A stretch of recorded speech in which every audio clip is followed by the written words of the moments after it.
Well, hi, welcome to Ludlow Elim. My name's Dain, if you don't know me, and this is our summer recording. So, over summer, we're not exactly sure whether we'll get the services up and recorded. So, what I've done with my friend Graham, we've had a chat about revival. So, it's just something for you to have a think over, and just some lessons from revivals, and just some things that we maybe to see God move and His kingdom come for us to think through and maybe pray through.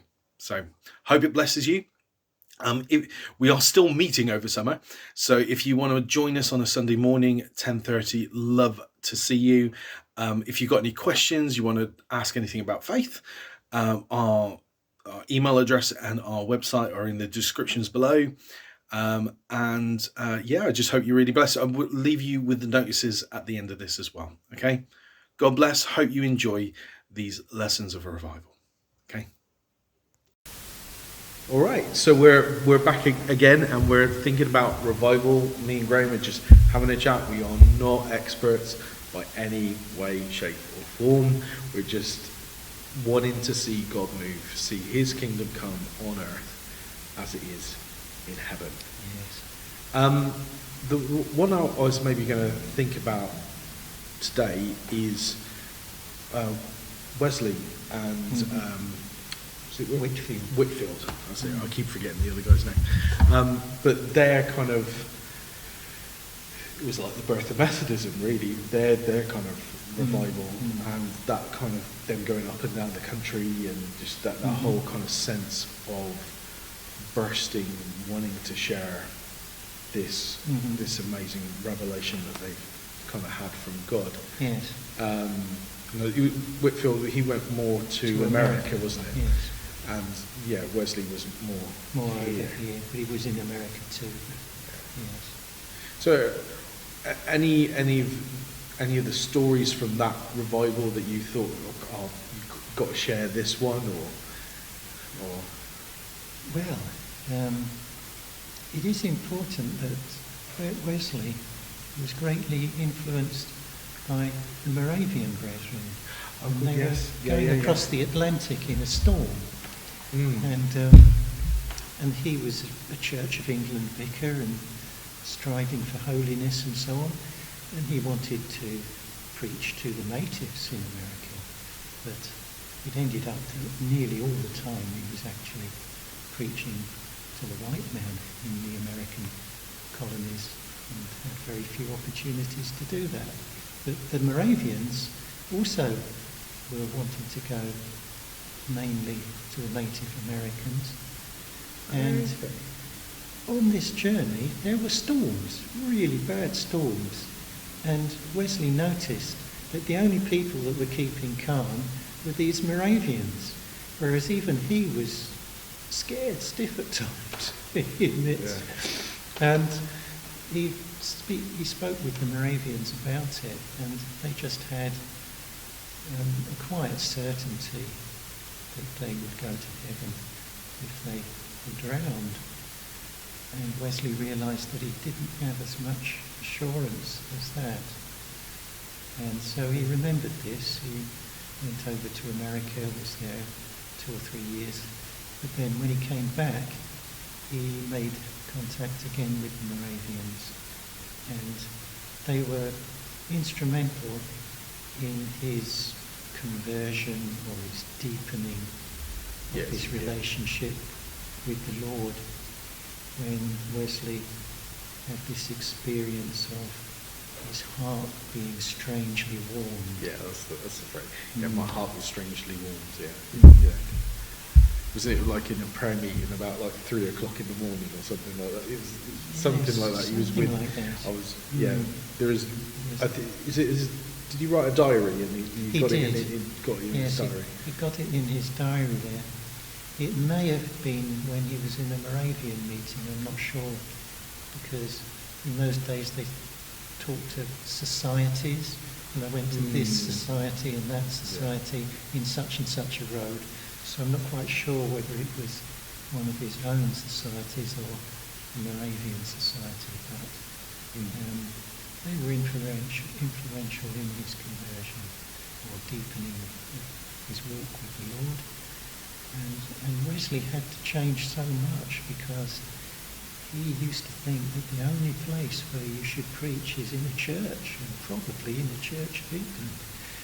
And he had to learn that, revival, when the Spirit of God comes down, it goes through the denominations.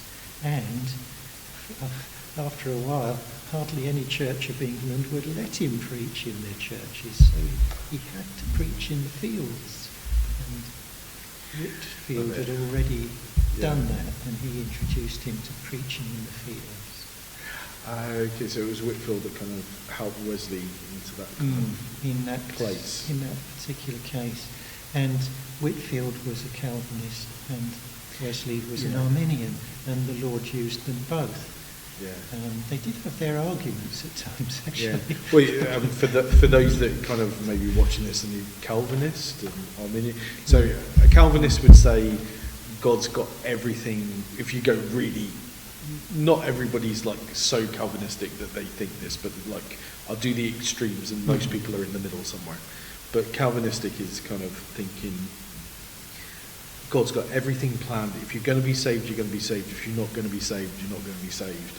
And it kind of is quite everything's preordained kind of thing. Whereas an Arminian kind of thought is that you can, it's very much personal, and you can gain and lose your salvation. Most people are in the middle somewhere. I love the way, actually, Bible college, I had this one lecturer that kind of said, with salvation and with this kind of Calvinistic Armenian kind of thought pattern, I think, yes, you can lose your salvation, but only if you want to.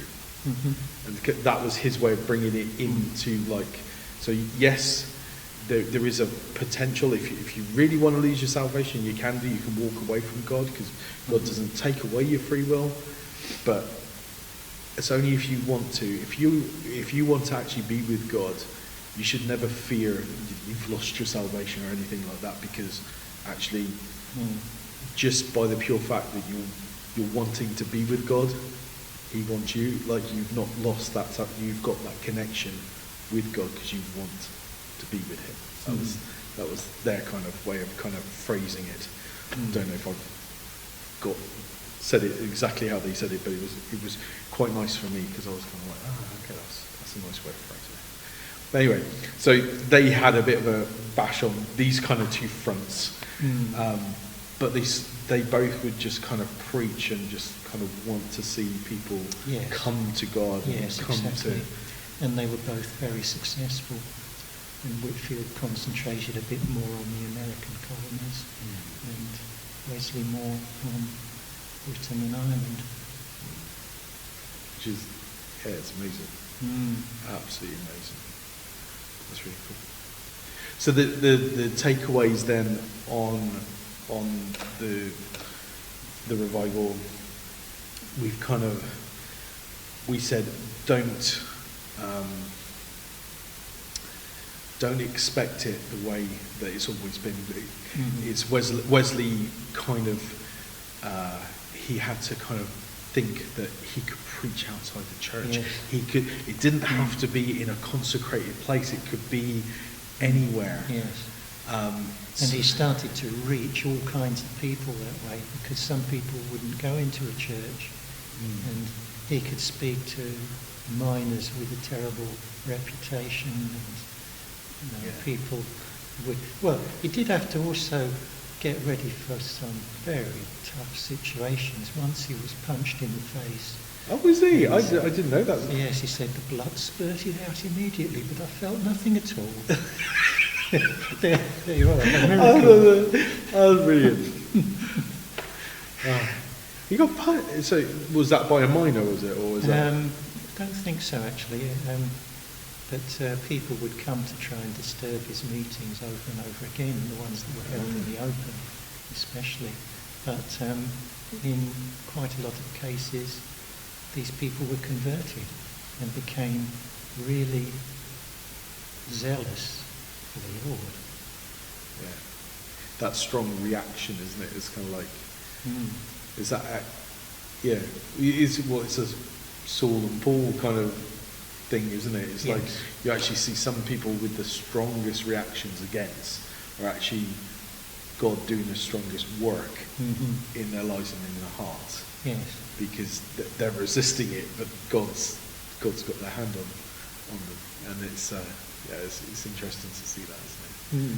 But yeah, so definitely a takeaway is expect the unexpected, because actually that's where God moves. That's where God kind of does something, and it's new, because it's not in our little box that we've got it all packaged. We have to trust Him in that, don't we? When it's not the way that we expect, we have to trust. And I love that. So prayer definitely is something that Yes. that was essential to it. So, and the preaching was much more prominent in this one. And you did have worship as well, is that? Yes, you did. Yeah. And of course, Wesley was a man of prayer before he had this experience of his heart being strangely warmed. Yeah. And they were always praying, he and his friends, for a deeper walk with the Lord. But they perhaps were doing it at first a bit too much in their own strength, but they were working towards it. They wanted something more.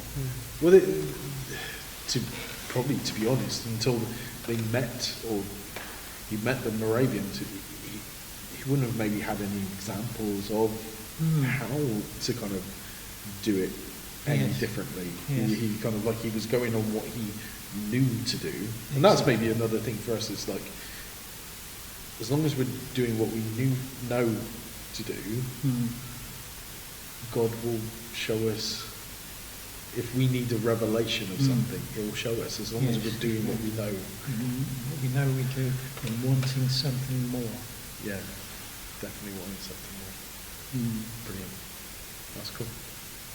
Okay, so we'll finish there, but yeah, we'll definitely expect the unexpected. I think that's the obvious ones of prayer and everything like that, but expect the unexpected. It's a brilliant one to take away from that.